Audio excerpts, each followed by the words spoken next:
Please welcome Jack Halberstam, Zackary, Drucker, and Rhys Ernst.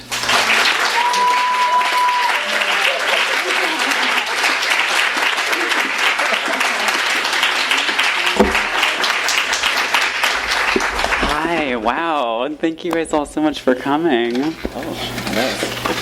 There's some fierce competition in Los Angeles. Yeah, and you guys are in between a million things. There was a transparent panel this morning, and there's a trans shorts program later, right? So we're very lucky to have Zackary and Zackarys, as the book calls them, together here.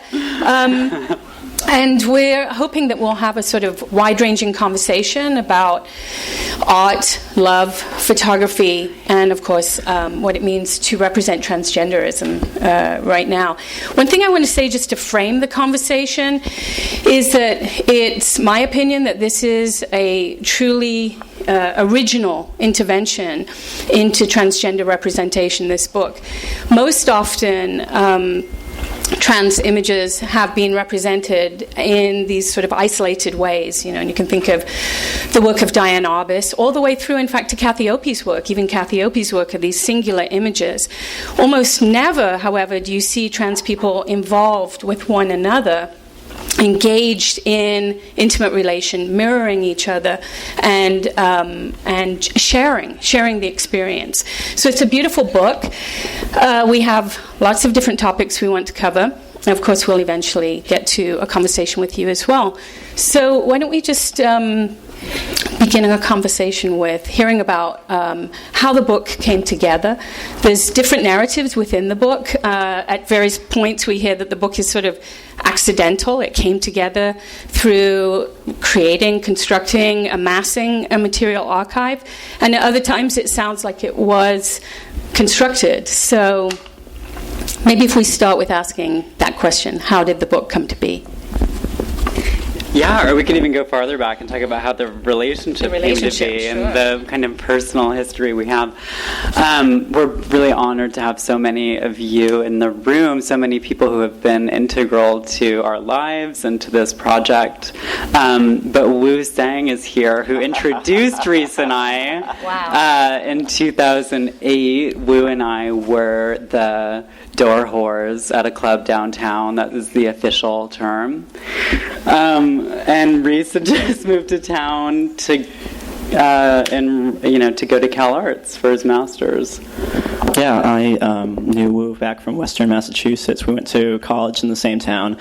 And when I moved to LA to start Cal Arts for my MFA, I called up Wu and stayed at Wu's house. And Wu was like, you have to meet my friend Zackary for the first couple of weeks of staying there. So I think you kind of dragged me to a sort of random thing, and I was not really properly dressed for it. And that's where we met. And it was I was brand new to Los Angeles, very new to my transition, on the verge of a whole new chapter, and so it was a very kind of fresh, open time for me. So Rhys and I were both transitioning in 2008, or kind of in the early stages of transition, and saw, I think, in each other the direction we were heading in, right? Like as trans people, and quickly sort of fell into a romantic relationship and photographed the whole thing just for us, just as a sort of visual diary. So there was never an intent to show the photographs as art. We both are art makers and filmmakers. But the funny thing is that we didn't consider this particular series of photographs the work. It was just kind of something that was happening alongside what we were doing. I think that in some ways this project couldn't have happened at a different time in the same way, because we were sort of standing on the shoulder of the trans people who had came before us and the kind of representation that we had come up with, and we were sort of emboldened to be more ourselves and more queer and more different, but yet it was pre Instagram. It was pre kind of putting self-documentation out into the world like crazy. The word selfie wasn't really a thing. So it was kind of at this sort of sweet spot where we were sort of politicized enough to be transgressive in this particular way, but it wasn't commonplace yet to self-document. And so we weren't considering this to be a public record. We both come from, well, both of us have photography backgrounds. I had worked in autoethnographic experimental film when I was a lot younger, with the sort of practice of creating self-reflective work, or work that reflected my community, what I didn't see created out in the world. And those types of impulses were sort of what were guiding us, and not really, an intentional formal project. So what ended up happening is we were in relationship for about 6 years. We've since separated. That's a spoiler. But we still work together and are, in relation in other ways. But what happened over the course of the 6 years is that we, went through a lot of different changes, one of which was our genders. We kind of grew up. We became more confident artists, and we're in this, in relation for 6 years. So that's what it ends up documenting. It's also part of both of our practices to not sort of lead with trans issues and not be didactic or be kind of transplaining. So the fact that we're transitioning, becomes kind of the background or the incidental sort of context, but maybe the plot of that afternoon was something else, And when you were talking about how you haven't seen trans people in dialogue and so much depicted, it almost reminded me of like the Bechdel test of like having a conversation between two trans people in which the conversation isn't about transitioning. Mm-hmm. It's about something else. It's about life. Mm-hmm. Tell us what the Bechdel test is for people who don't know. The Bechdel test, you remember Alison Bechdel said that you have to have in a movie, can two female characters talk about something other than a man? And if they can't, they fail the Bechdel test, and this feminism is nowhere in the movie. So the question was, can trans people talk about something other than transitioning, right? Yeah. You mentioned, Rhys, that this project couldn't have come at another time, and there's definitely a sense of history in the book, and of this particular moment in history. I mean, some of us anyway, can remember back to the time when transgender people were only a spectacle. Only bodies to be looked at and asked questions about, places for voyeurism and so on. So to have this kind of intimate circuit of looking that you create in the book is quite extraordinary. Can you say something though about why couldn't it have come before, or what is it about this moment, and how do you think about the book in relationship to that history of transgenderism, which is so present for you, in particular, Rhys, with the film project that you're working on particular trans individuals in history and so on. Right. Well, Zackary and I both are interested in trans history, and I think both come from a place of wanting to see our heritage, our sort of cultural heritage, that the things that we didn't grow up with where was the living in this kind of vacuum where you don't see trans lives depicted at all, let alone what happened 30 years ago or 50 years ago in terms of trans lives. So I think that's been a motivation for both of us in our work in different ways. I just recently completed a series of shorts on figures in trans history called We've Been Around, and you can watch them all for free online at we'vebeenaround.com. Zackary's done quite a lot of work with, I should let you speak to that. Yeah, well, with trans elders and kind of creating dialogues and sites for exchange through art making and video with people like Flawless Sabrina, Hollywood Lawn, Kate Bornstein, some kind of epic grandmothers of the trans movement. But yeah, I think there was something else I was going to say about why this particular moment in time, and Rhys, you alluded to it, is I think we are a product of the 1990s, ultimately, like in terms of our development as adolescents. When there was a counterculture kind of movement of queer politics and feminism, and we were both really immersed in that in different places, and took ourselves seriously as artists, and were supported by our families. And all of these pieces are kind of missing pieces for previous generations of trans people. So I think, we were able to create this body of work not as a side project, in terms of like, trying to survive and not, being able to focus on like a creative pursuit. And hopefully it's laying a groundwork for a future generation to take it even farther. But the book is also, it's deeply interested in not just the history of trans people, but the history of representation. And there's that photograph by Diane Arbus of Flawless Sabrina in one moment, and then other figures within trans culture sort of wander through the book in some way. And I wonder if you could, maybe we could talk about this really interesting position that you guys have as both avant-garde producers of art that isn't intentionally simply interested in exposing, trans truths, but does come from that experience, but then also being involved in the production of this TV moment that people have called the transgender tipping point, and this sense of exposure and visibility and mainstreaming. And then, of course, Zackary, your participation in I Am Kate, those kinds of things. How difficult is it to bridge some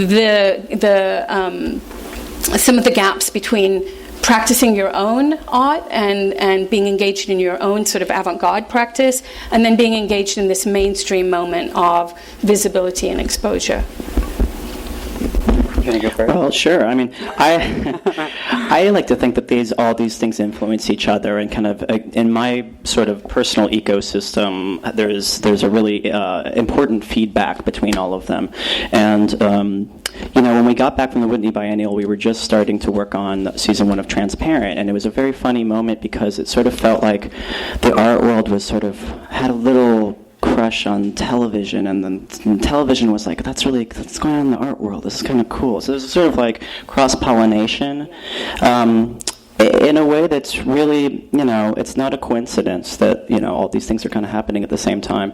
I just personally, in my own practice, like to kind of move the pots around the stove as much as possible and try to, for instance, let these things influence each other. So, for instance, in the relationship body of work, how we installed it at the Whitney and how we've, shown it in the actual book has, to me, a narrative sensibility that comes from, both of our, speaking for myself, my, training in narrative construction and working in narrative filmmaking.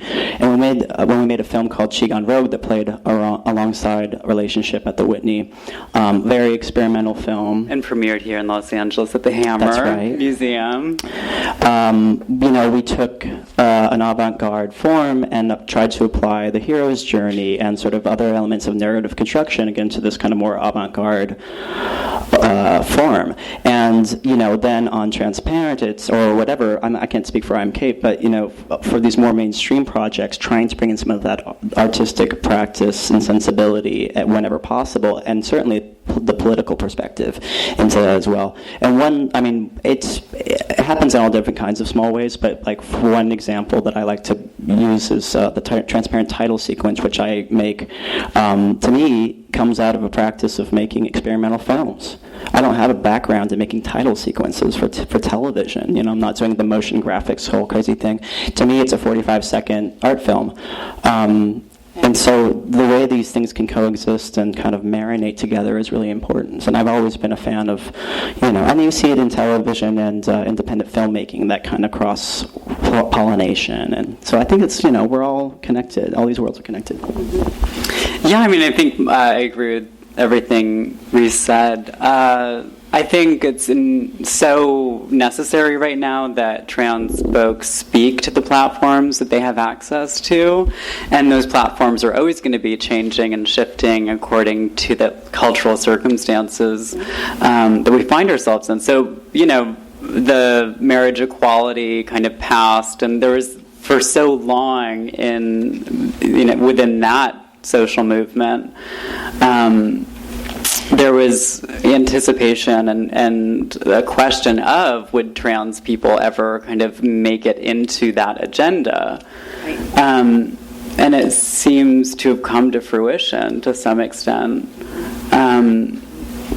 The trans civil rights movement is, I think a few years old. Like, I think we can all kind of collectively agree that it's been over the past 3 years. I just read this article that was written in 2013, and it could have been written like 30 years ago. And it was astounding. It was written in 2013. The language that was being used, everything about this article seemed so old to me. And it was a revelation to kind of absorb just like how quickly we've made progress in 3 years.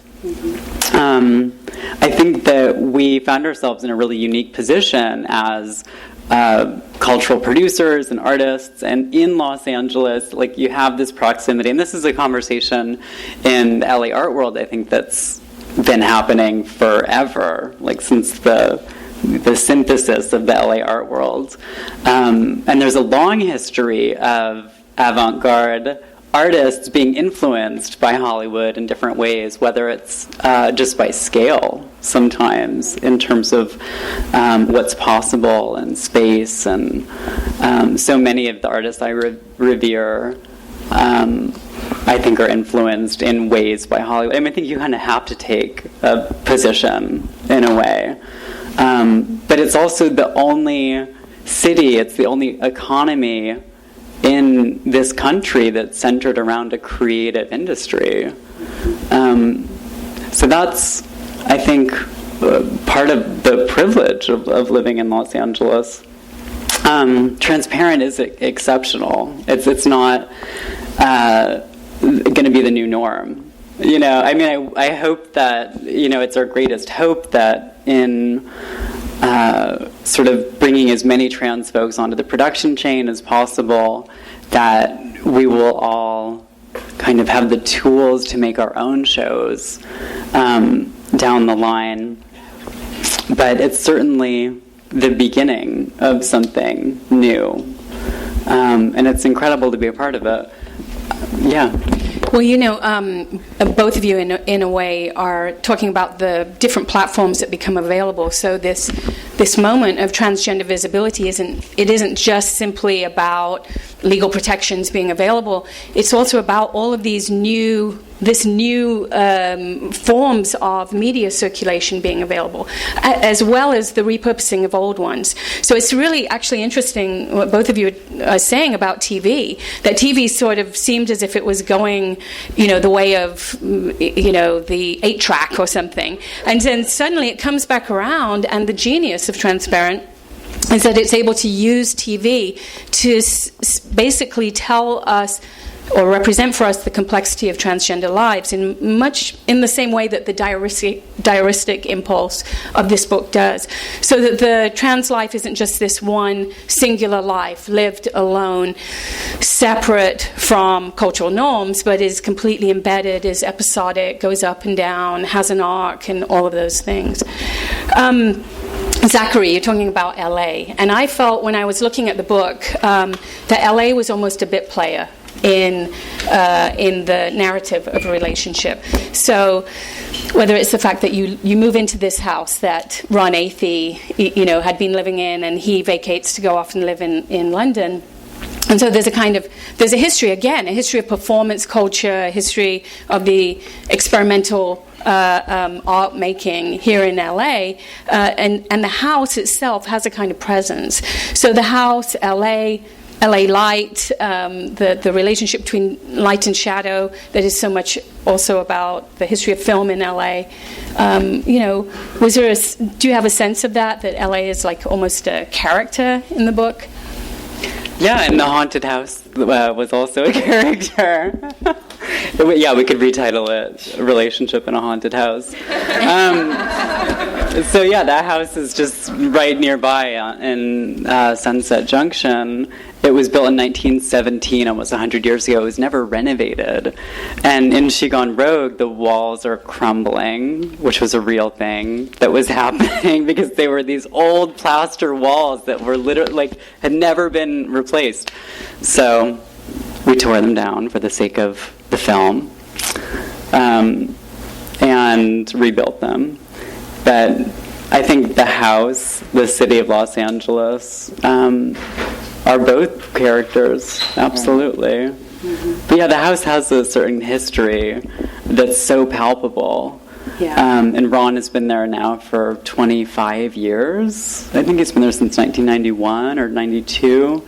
So not only were we stepping into his personal history, but like all of the histories that came before that. Mm-hmm. And I think, when I moved to Los Angeles 11 years ago, it was such a different city. It feels like it's evolved in such a way over the past decade. Yeah. And it's interesting, when looking through the book, I'm sometimes reminded of the ways in which it's changed. Yeah. Well, it's almost like at that point in LA, it was a lot cheaper actually. 8 years ago in Los Angeles, and you could kind of live with really low overhead. We were basically in a really long-term sublet on our friend Ron Nathy's place, and it was really inexpensive rent. So we were able to sort of kind of just be weird and not really have full-time jobs, or and I feel like Los Angeles you could go have some weird house up in the hills and just turn into a crazy person making weird stuff all by yourself and documenting the light. I mean, that is something that's unique to this city that's not true of many other cities at all. And I hope it's not bygone, but it certainly is bygone in Sunset Junction. But yeah, that house has a really interesting history. There's a number of other artists that lived there over the years. Who else was it? Larry Pittman. Larry Pittman, that's right. Vaginal Davis had all of her stuff in the garage, so she would come back to Los Angeles periodically to rummage through suitcases, and that's how we met her. Yeah. It was featured in the Bruce LaBruce film Hustler White, if anybody's seen that. The scene when Ron Nathy gets mummified in the living room. That was our living room. So it had a really, I actually didn't think... Kim Gordon. Yeah, Kim Gordon was rumored to... And there's a famous painter, John something. Anyways. The landlord... you guys want to start throwing out painters named John? I don't think it was all the landlord liked artists. She was really cranky and wouldn't fix anything, but she really liked artists. It was a funny thing. So it was kind of a little incubator that we fell into. And Ron, meanwhile, was in London in Della Grace Volcano's flat, so there's some sort of equilibrium between these art worlds that people are making available to each other. That's fantastic. So let's actually talk about the relationship and the representation of transition within it. I mean, as you said, it's a documentation also of the changing nature of LA. It's not just simply the case that the bodies shift and change, but everything changes. And the book is able to keep up with that kind of constant motion in a way that I found really moving. I mean, literally moving. But I wonder, how you understood yourselves in relationship to one another, and was this helpful, confusing, orienting, disorienting to be, intimately, erotically involved with another trans person, which is often represented as almost an impossibility or an improbability in relationship to trans lives. That if you're going to transition, fine, now presumably you will want to be erotically involved with a cisgendered or a queer person, but not necessarily another trans person. So how does, what kinds of meaning does that trans-trans relationship have for you? Well, I wish it happened more often. One thing I was saying about it the other day is that that's sad, that's rare about it, is that it was a way for us to really learn about each other's gender histories, not just for the sake of the directions in which we were going, which that was a part of it, but also to learn about each other's gender histories in terms of our queer communities that we'd come out of. So for me to be able to learn more about the sort of trans feminine and gay male sort of patrilineage and culture, and likewise for Zackary to learn more about the sort of the lesbian community and the sort of, feminist punk scene that I had come up out of, for that cross-pollination to happen between queer people is not horribly common. I mean, horribly is the wrong adjective. It's not, it's not very common, unfortunately. I wish more gay men dated lesbians, like that, or something like that. Because we're kind of a little quarantined in these ways, where if we're really about deconstructing patriarchy and gender and norms, like we're missing a big piece by not kind of crossing with our, the full spectrum and the queer kind of world. But when we got together, it was very surprising for both of us. We weren't seeking it out. It was sort of out of the blue and very new, and there wasn't a word for it. And then, the language would break down about, how do you identify? Are you LGB? What's your sexual orientation? And I was like, well, there's not really a word. You'd say queer, I guess, but there was no word and is no word to be dating an opposite trans person. And when you're trans, we kind of joked that we'd call it flip backwards, reverse heterosexual or something like that. What do we call it?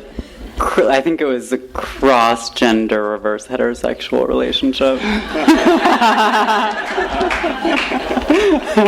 Which I recommend everyone try it.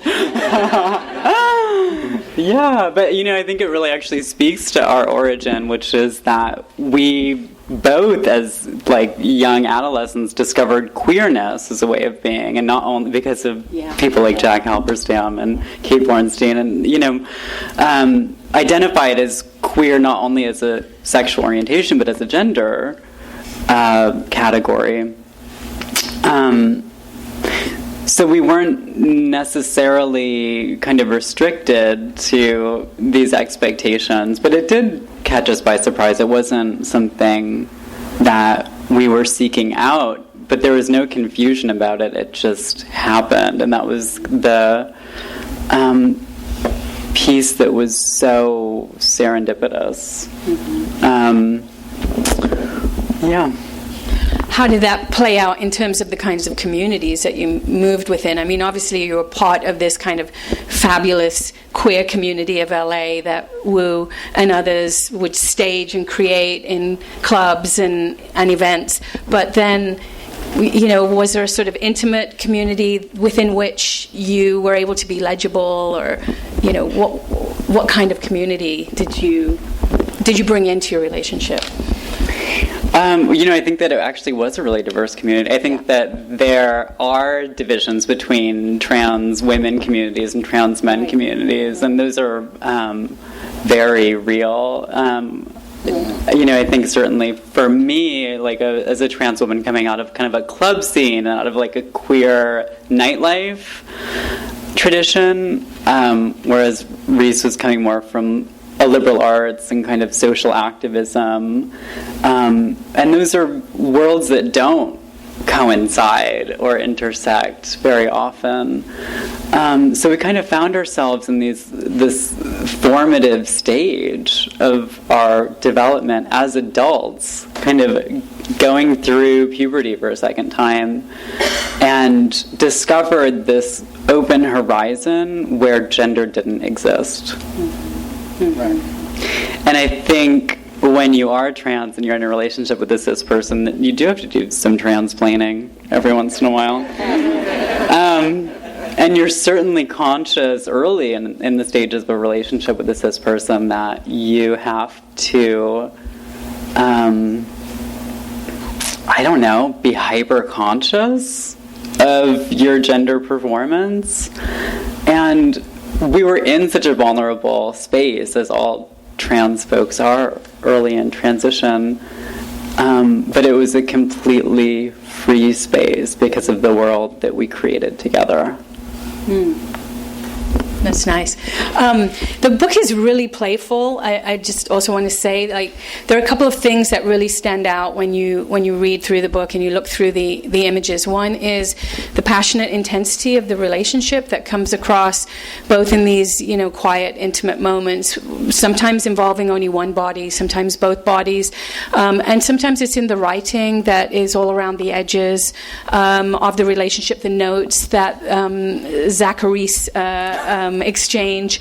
So there's also a sense of a time of life that you capture beautifully, that youthful, wow, not just we're in a trans relationship, but relationship, that moment where you realize that maybe you want to be with someone in an enduring way. And it comes at a certain time that I found you captured really, really well. But there are a couple of moments that are really playful that stand out that are about the non-representation in the book of, shall we say, genitalia, right? So there's a lot of imagery of intimacy, a lot of imagery of bodies, friction, surfaces touching. There isn't that kind of, giving in to the voyeuristic desire to see the trans body. But there are these moments where you have the oranges. Do you remember the sort of? Oh, yeah. There's a grapefruit. There's eggs. Exactly. Then there's a sausage. And there's a sausage, exactly. For breakfast. Yeah. Well, something that, we certainly taught so the way that the book, actually we didn't really say how the book came about, which we did say how the relationship came about, and that we documented, we had all these pictures, blah, blah, blah, doing other things, making films, being people, and then Zackary had a studio visit with Stuart Comer, who was guest curating for the Whitney Biennial. He came over. We were showing him some of our work together, including She Gone Rogue, and then some other stuff. And then finally we're like, oh, we also have these pictures. I don't know if you want to take a look at them. And it was a bit of an afterthought, and then it was so funny that became then the thing, and we weren't really expecting that. And we were open to it, but we were also very cognizant about that, the pressure, I guess, to the kind of prurience, to kind of abide to the prurience of people wanting to know and see, and we were very clear about creating boundaries of like what we felt good about, but yet not also not censoring things for the sake of the audience either. You know what I mean? So kind of, because if you're overly censoring, you're still being affected by other prying eyes too. So we're still kind of for us, by us, and we wanted to be authentic to our perspectives and to what was real. But yeah, there was a lot that didn't go in the book and go into the exhibition as well, just because we weren't really gonna play that game. So. Yeah, and ultimately it was the passing of time that determined the ability to show the work. It was, we had amassed this incredible archive, thousands of images, and it wasn't until years had passed that we realized that it was inadvertently capturing our gender transitions. That was never the intent. Like, that was never the centerpiece. That was just the thing that was, happening inside of us. Which, going back to transparent a little bit, we talked about this the other day, but this and what I said earlier about not leading with a sort of didactic trans explanation for something, it was always important to us in most of our projects to almost backseat the trans issue. Have a narrative first, have an arc, have something somebody's after, and some kind of context, and then there happens to be this trans representation or identity that unfolds within this sort of fabric, but it's not really the point. Because if it's the point, it's first of all, it's boring to us, and we just try to make work that we think, is on the level of what we're talking about, and let the kind of world catch up to it. And that, in fact, is how it works best, I think. But this is something we talked about, in narrative construction too. And we talked about this the other day on Transparent, like in the early days of talking with Jill Solway about some of the approaches to the show. We talked a lot about maybe there's this gender transition thing that is happening in the background, but the argument between the people is totally about something else, and there's all these other things happening, and you almost forget that there's this other piece of like gender transition happening in the background. And I think that's a powerful way to talk about representation in general. Yeah, I think the more specific you are, the more universal it is. And that was kind of a mantra that we arrived at some point when we were making She Gone Rogue, especially, that you don't have to teach people in a direct or literal way, but by being specific about your own life, there's always going to be access points where a viewer can understand it and identify with it because it's specific and it's not hitting you over the head with an explanation. Maybe I'll ask one more question because I'm sure people have lots to say. We talked a little bit about the fact that the book is very cognizant of the history of representation of trans bodies, and it enters into the flow of that history. But what about in terms of the future, and how do you think it speaks to younger people? When we were talking earlier this week, we talked about the way in which language has become a really big deal for younger people, whether it's in terms of pronoun usage or how you talk about the trans body, whether you say male or female assigned at birth, or whether you say a transgender man, or whether you drop the transgender and just say man, right? We're quite interested in linguistic correctness. And you said, Zackary, at one point that you literally didn't have a language for what this relationship was, and instead you give us this visual archive and a visual language that in fact is much more effective in capturing the nuance and the subtleties of not just of a relationship between trans people, but of what it means to live in a trans body that on the one hand is always being visibly read as trans, and on the other hand is often being ignored as trans, and both of those things happening at once. So into this moment that people are calling the transgender tipping point, into a moment where there's actually a bit of a gap between younger trans people and people of your generation, certainly people of my generation, how do you think the book enters into a contemporary conversation, and what kind of legacy will it stage, I guess? Well, none of those labels are present in the book, and I always put my humanity at the forefront of my identity. So when people ask how I identify, I say I identify as a human because I think you just go for the lowest common denominator. And ultimately, we're all trying to access each other's humanity. When we really start to parse out all of the details and specifics, I think it's good. It feels good for people to have a definition to fit in. I think at some point it's helpful, but only for so long. And yeah, I think it's interesting because She Gone Rogue to us is this film that we put so much work into, and it's so layered and complicated, and there's so much to unlock in terms of meaning. But then this photo project was the thing that really spoke to people because it was so direct and it was about two humans. I think it's like a double-edged sword in a way because, you want, if there is no word for something, it feels as though it's not legitimate and, you feel not reflected. But on the other hand, I also like to, once there is a word, sort of rebel against not using it. You know what I mean? And then that's kind of reclaiming ourselves again in a way.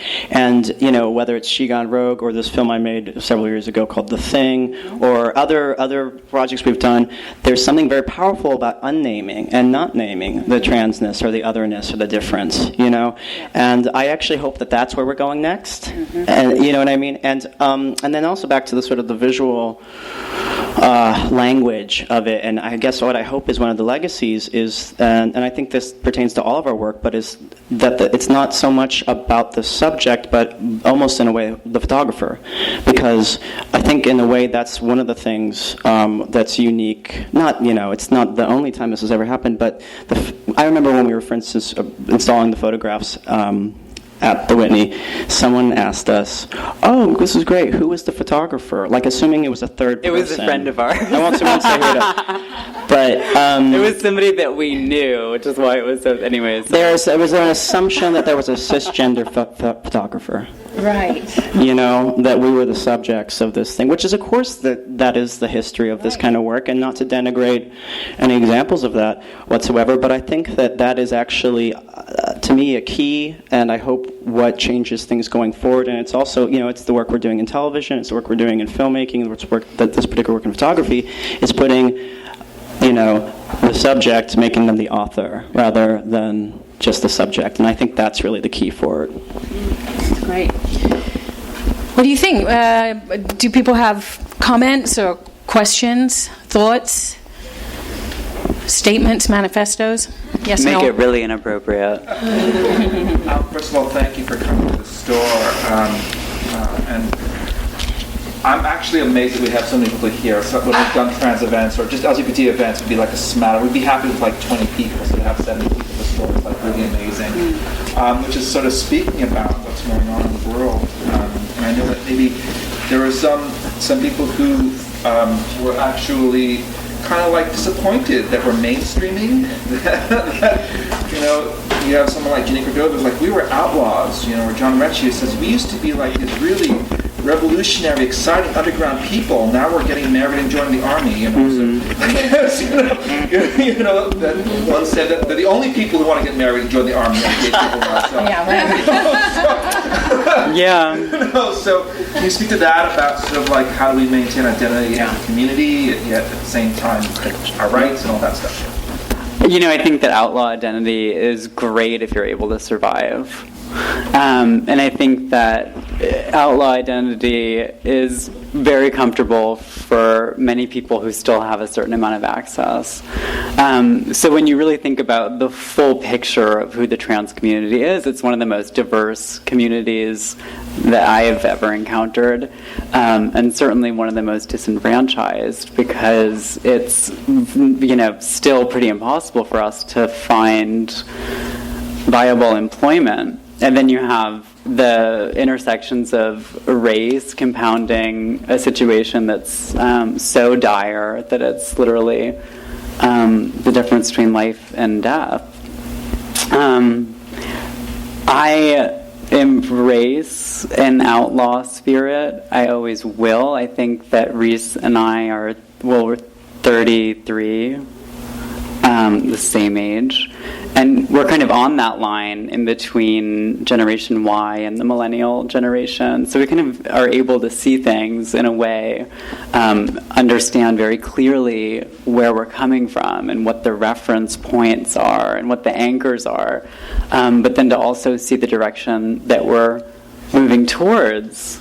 It's definitely a concern. I was having a conversation with Ron Athey the other day who said, the more people there are in the world, the more homogenized it will become. And that's just a fact of, any given culture or civilization. Like there's something that just happens where at some point we start to lose our individuality a little bit. It's always a concern when a marginalized group of people is usurped by consumer culture, by capitalism, before those folks are being taken care of adequately.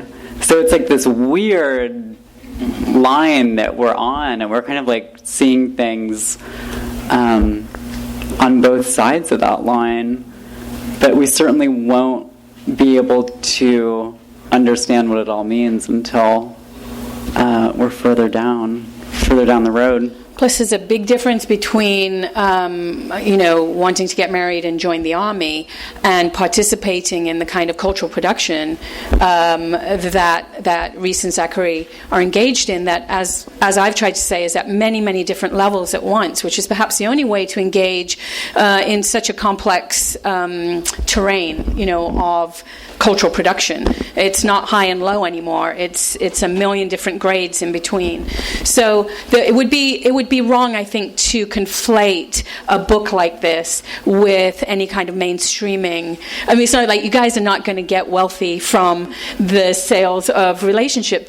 What the intervention that the book makes is something very, very different, and it does. And there's no platform that's from which someone is making a powerful speech about trans inclusion, as you keep saying. This is a much more subtle intervention, and probably much more effective for being so. What do you want to say? Well, I would just, it reminds me of, for instance, all the gay bars closing, and I just feel like we kind of need to challenge ourselves to just hold on to subculture, and it's really up to every individual out there that the internet is not a community. It's not the answer to community, and we need to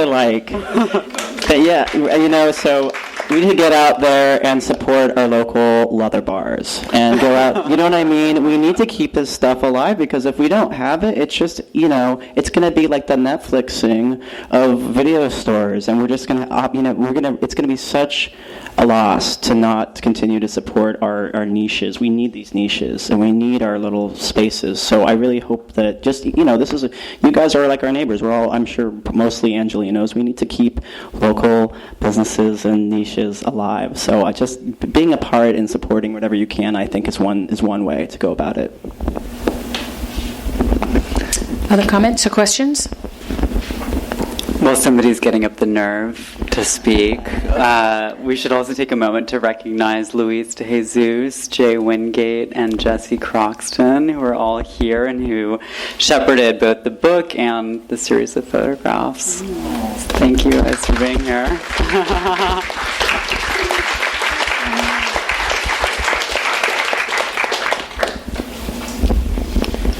So you guys did not take the photos yourself? Oh my God, was that unclear? No, we took them all ourselves. Yeah. Sorry. That got confusing at the end. Oh, so, yeah. A friend and taking. Oh, yeah. So just to be clear. No, it was sorry. A friend asked us who took the pictures of us, and we were like, "You're an artist. You know that we're artists." But let me just say, they're acting like they're snapshots, and actually they're very beautiful photographs that are quite complicated in the construction, and that's why you're not sure when you're reading the book, like, is this not project? Is this a diary? Because there's just beautiful composition there. So it's not exactly snapshots either, and that seems important. I was like, I was imagining somebody living with you taking pictures. We had a reality TV crew the whole time. No, just kidding. That's not true. Yeah, we took all the pictures. I've seen the book, and it is gorgeous, so congratulations. Thank you. I wanted to follow up on some of the points that Jack was referring to in terms of some of the aesthetic choices, and I am really just, it's wonderful to hear that there's a huge archive that you drew from and edited from.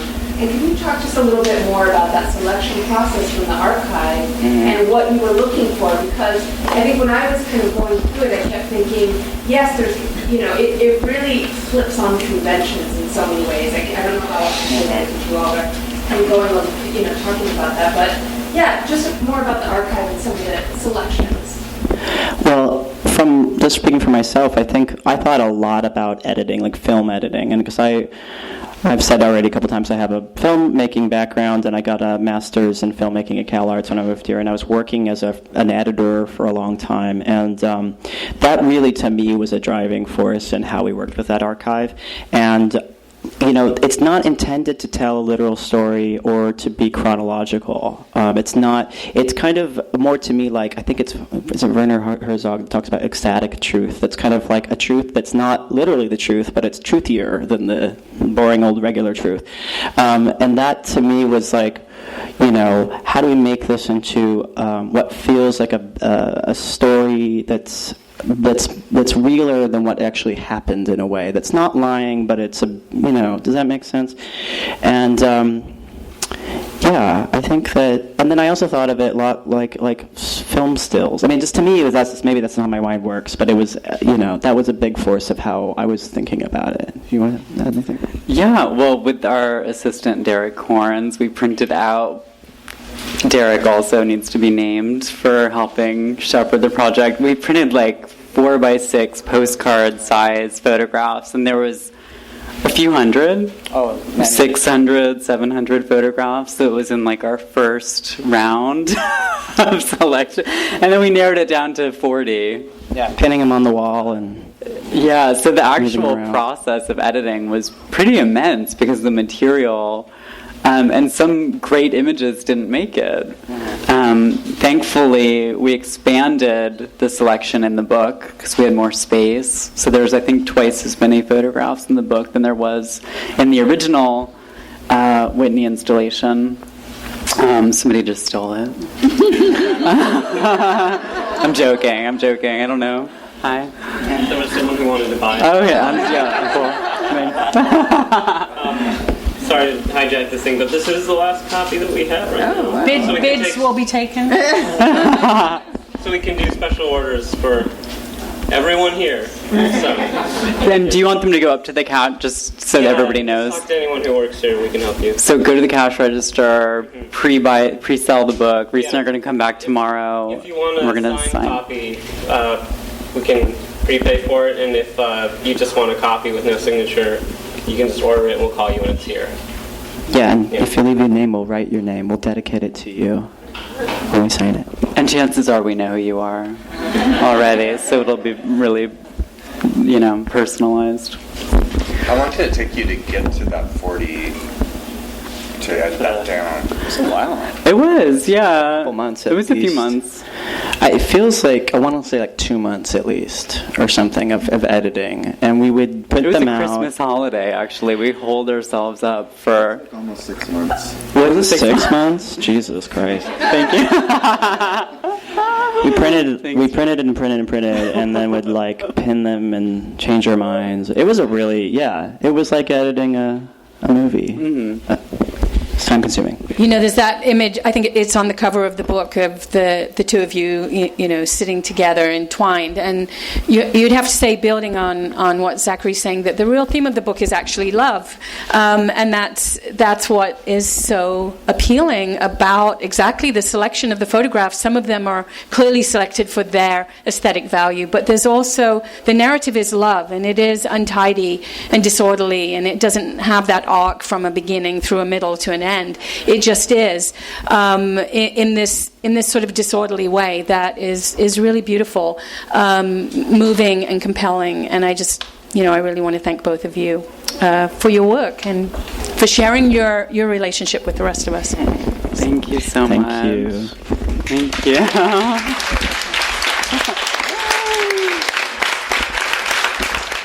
You've been listening to the Skylight Books Author Reading Series. Don't forget that you can listen to this and all of our other great podcasts at skylightbooks.com. Thanks again for stopping by, and we hope to see you soon.